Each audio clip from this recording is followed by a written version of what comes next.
Welcome back to another Culture Codex video. I'm Shoshana, where we talk about company culture, organizational culture, and what it takes to succeed in building companies where people thrive. In this video, we're going to be talking about mergers and acquisitions and what makes them successful. In this particular video, we're going to be talking about HR and their relationships and ideas that get in the way or help the company thrive throughout the process. HR has a very challenging role during mergers and acquisitions. The first challenge that they have is that they're often not even in the room. They're not in on the negotiations, and therefore their information can be quite flawed. The first thing that they need to know is what is it that they're trying to bring from organization A and bring from organization B so that they know to preserve it, and what isn't necessary. Because when you're trying to bring two groups together, something ends up in the rubbish heap and something gets preserved. And that role often falls to HR. HR often looks after training and the way in which people are made redundant or teams are built, and therefore they have to understand what it is exactly that is key to this relationship. The second thing that is often missed for HR is that they don't necessarily understand that they can start with pre-engagement. People often think that you deal with the problem once it's arrived.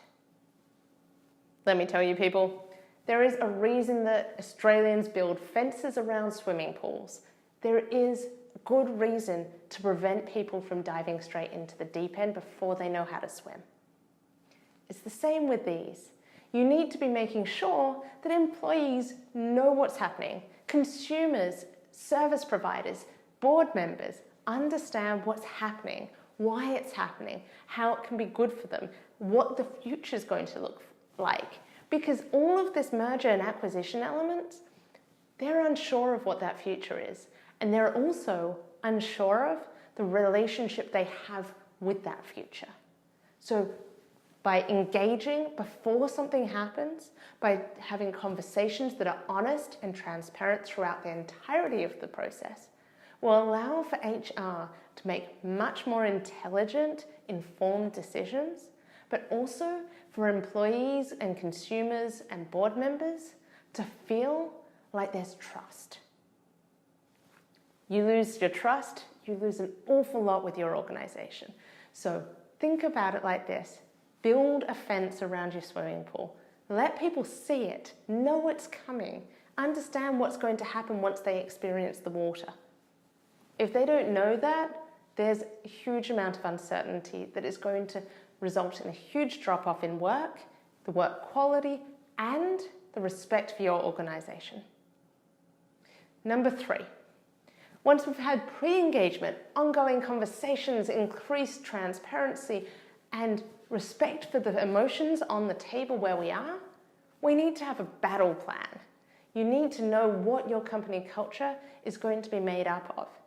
And that isn't as complex as it sounds. There are certain elements of your company culture, there's certain things that people do regularly where you can tweak their relationship with things. Meetings, for one, are one of my favorite ways to start impacting on company culture. Meetings are often done really poorly, for one thing, or they're not understood as the opportunity that they are, because a meeting is something that you can put rhythm to. You can open and close with things that build a sense of camaraderie. That familiarity with that repetition builds a relationship with that. It promotes cues in our brains subconsciously about the roles and responsibilities and our importance in that room. So if HR is looking at the small things that are going to be repeated often, they're going to find that there are hundreds of opportunities to promote the culture and preserve the cultures that they want to. But if they're not aware that those elements are really powerful, they're going to miss that opportunity. And they're not going to put them into the plan. So for HR, they need to have a plan about the little things, not just the big ones. And these are 3 ways in which HR can reduce the chances that an acquisition or a merger is going to be a deficit, a challenge to your share prices, to your respect, and can be used to be powerful and help your organization succeed exponentially. I hope this has helped. I'll see you in the next Culture Codex video.